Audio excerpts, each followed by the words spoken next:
ট্রেনটা যখন প্ল্যাটফর্মে ঢুকে গেছে তখন আমার ফোনটা বেজে উঠল। অচেনা নাম্বার হলেও ম্যাডাম মনে করে বললাম, আপনি কত নম্বর কম্পার্টমেন্টে আছেন? আমার অনুমান সঠিক করে ম্যাডাম বললেন, S7-এ।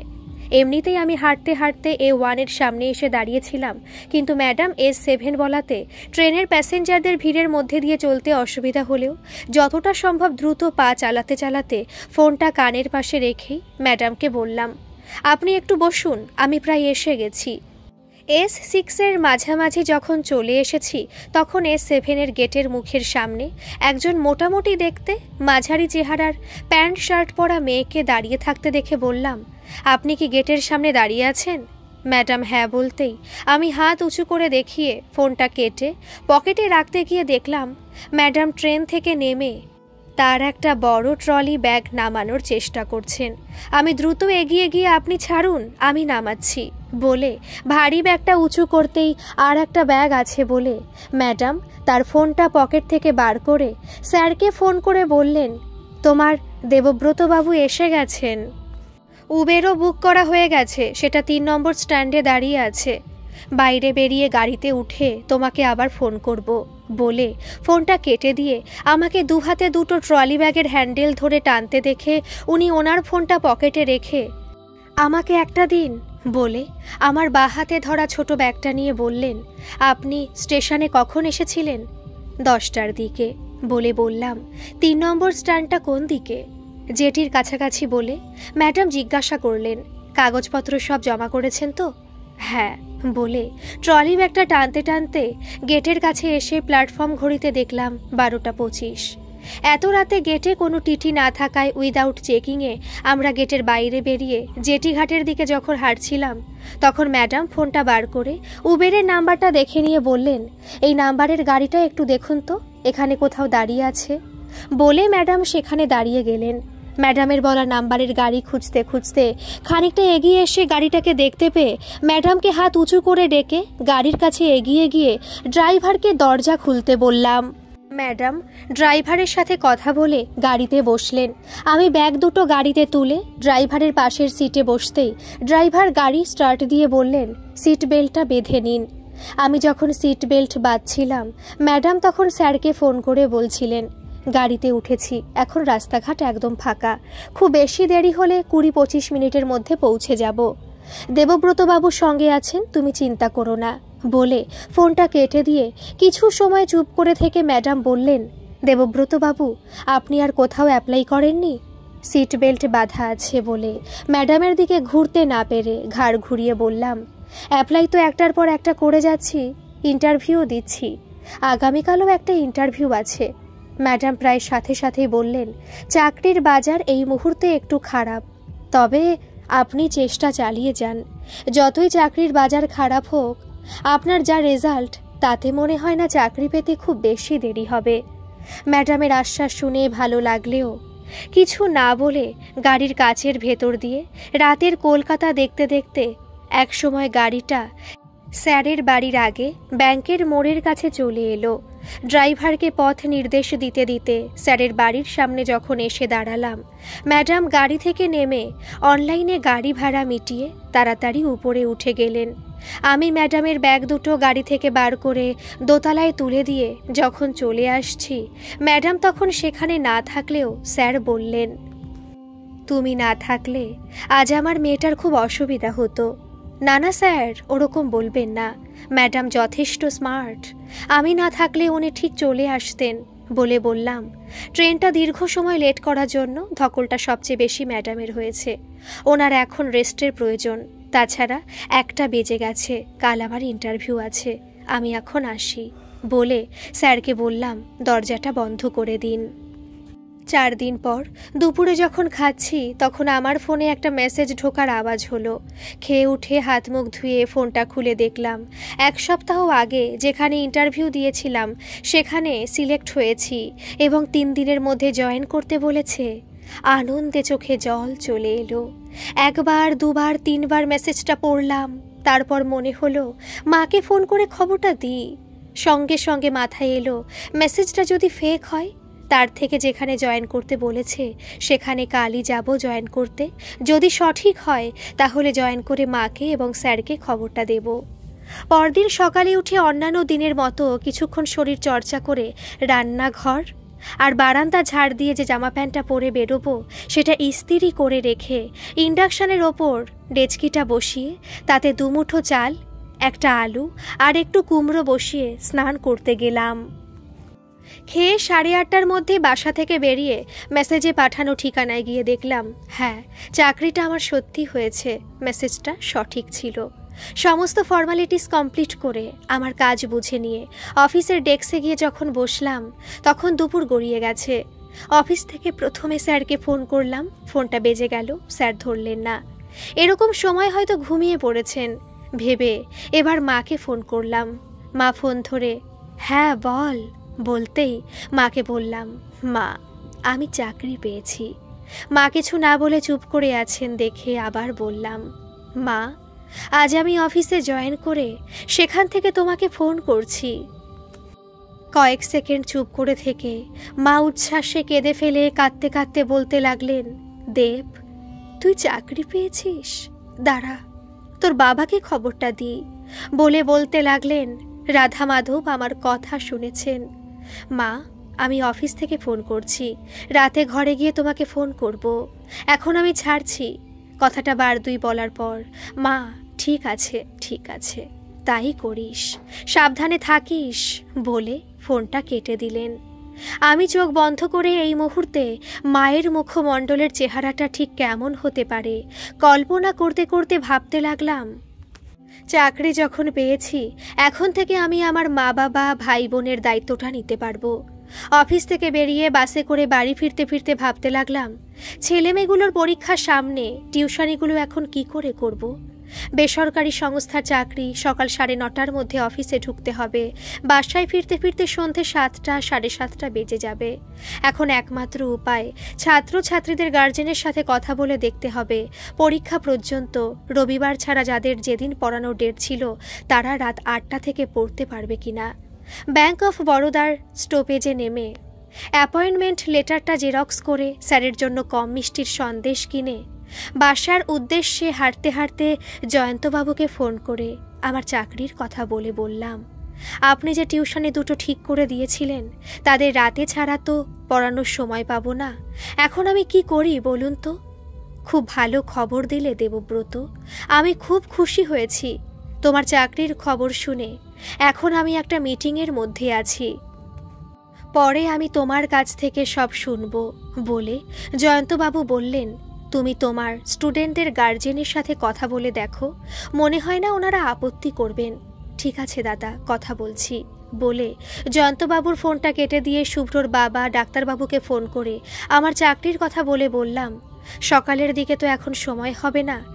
যেদিন শুভ্রকে সকালে পড়াতাম সেই দিনগুলোই রাত্রি 8টা থেকে শুভ্র কি পড়তে পারবে। ডাক্তারবাবু কিছু সময় চুপ করে থেকে বললেন, আমি সেটা এখন বলতে পারবো না, বাড়িতে গিয়ে শুভ্রর সাথে কথা বলে আপনাকে জানাবো। ঠিক আছে বলে ফোনটা কেটে দিয়ে নীলের বাবাকে ফোন করে আমার চাকরির কথা বললাম। সুচিস্মিতার বাবা, আপনার কলিগ বন্ধুকে একটু বুঝিয়ে বলবেন রবিবার সকালটায় আমার কোনো অসুবিধা হবে না, কিন্তু বৃহস্পতিবার সন্ধে 6:30টার জায়গায় 8টার দিকে যাব। আপনারা একটু অ্যাডজাস্ট করে নিলে আমার সুবিধে হবে, তা না হলে আমি সময় বার করতে পারবো না। নীলের বাবা আমি চাকরি পেয়েছি শুনে আমাকে কংগ্রাচুলেশনস করে বললেন, অসুবিধা হবে না, আপনি তাই আসবেন, আমি আমার কলিগ বন্ধুকে বলে দেব। বাসায় ঢুকে ঘর আর বারান্দার আলো জ্বালিয়ে জামা প্যান্ট চেঞ্জ করে ফ্রেশ হয়ে জেরক্স অ্যাপয়েন্টমেন্ট লেটারটা আর মিষ্টির প্যাকেটটা নিয়ে দোতলায় উঠে ডোরবেলটা বাজিয়ে দাঁড়ালাম। একটু পরে স্যার দরজার ওপার থেকে বললেন, কে দেবব্রত? হ্যাঁ স্যার আমি। বলবার পর স্যার দরজা খুলে আমাকে বললেন, কি হয়েছে, কিছু বলবে?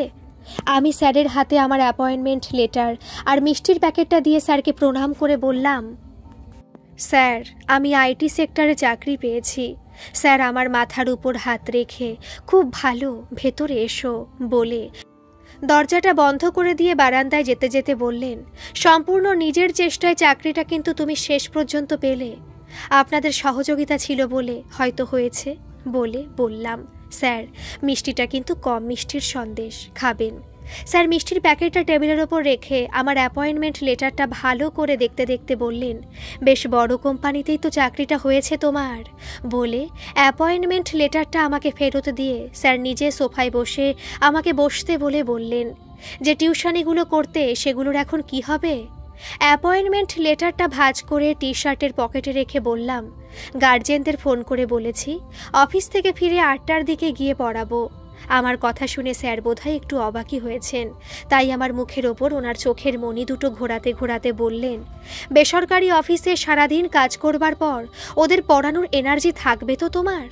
বললাম, স্যার, অসময়ে গার্জিয়ানরা আমার উপর ভরসা রেখেছিলেন, এখন কষ্ট হলেও উপায় নেই, ছেলেমেয়েগুলোর সামনে পরীক্ষা, এখন যদি আমি পড়ানো ছেড়ে দিই তাহলে ওদের ক্ষতি হয়ে যাবে। ভেরি গুড, আমি তোমার কাছ থেকেই কথাটাই শুনতে চেয়েছিলাম। বলে স্যার বললেন, এখনকার বেশিরভাগ মানুষই ভালো কিছু পেয়ে গেলে পেছনের দিকটা আর ফিরে দেখে না, তাতে কার কি সুবিধা অসুবিধা হলো সেটাও ভাবে না। কয়েক সেকেন্ড চুপ করে থেকে স্যারকে বললাম, আমার ভাই আর বোনকে এখানে নিয়ে এসে যদি হায়ার এডুকেশনের জন্য ভর্তি করি তাহলে কি কোনো অসুবিধা হবে? স্যার বললেন, একটা ঘরে তোমরা 3 জন থাকতে পারবে? হয়ে যাবে স্যার, কোনো অসুবিধা হবে না। স্যার বললেন, তোমাদের যদি কোনো অসুবিধা না হয় তাহলে থেকো, তবে তখন কিন্তু 3000 টাকা ভাড়া দিতে হবে, প্লাস ইলেকট্রিকের বিলও আলাদা। ঠিক আছে স্যার, বলে উঠে দাঁড়িয়ে চলে যাওয়ার জন্য পা বাড়িয়ে ম্যাডামকে কোথাও দেখছি না দেখে স্যারকে জিজ্ঞাসা করলাম, ওদিন ওই অত ধকল করে আসার পর ম্যাডামের শরীর ঠিক আছে তো? স্যার বললেন, সোনালি তো কালই এখানকার অফিসে জয়েন করেছে, ওর ফিরতে ফিরতে 8:30-9টা বাজবে। ঠিক আছে স্যার, বলে দরজার দিকে এগিয়ে যেতে যেতে বললাম, আপনার কিছু লাগলে বলবেন, অফিস থেকে ফেরার পথে নিয়ে আসবো, আসি। পরদিন সকালে ঘরের মধ্যে যখন শরীরচর্চা করছিলাম তখন বাইরে থেকে মেয়েলি কণ্ঠে দেবব্রত ডাকটা শুনে দরজা খুলে দেখি সোনালি ম্যাডাম দাঁড়িয়ে আছেন। ম্যাডাম আমাকে ঘামে ভেজা শর্ট প্যান্ট পরা অবস্থায় দেখে বাইরে দাঁড়িয়েই বললেন, এক্সারসাইজ করছিলেন নাকি? আমি তো তোমাকে কংগ্রাচুলেশনস করতে এসেছিলাম।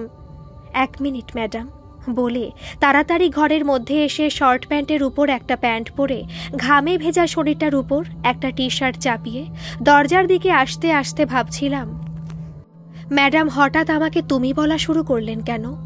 দরজার সামনে এসে আসুন ম্যাডাম, বলে ওনাকে ভেতরে ডাকলাম।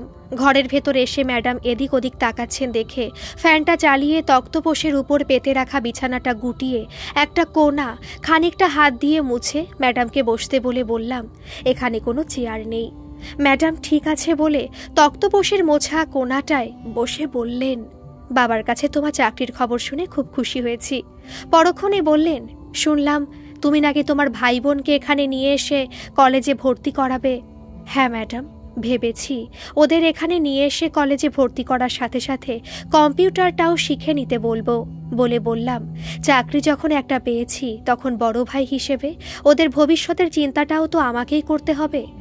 ম্যাডাম হঠাৎই বলে বসলেন, তোমারও তো একটা ভবিষ্যৎ আছে, সেটাও তো তোমার ভাবা উচিত। বলে আমার মুখের দিকে তাকিয়ে রইলেন।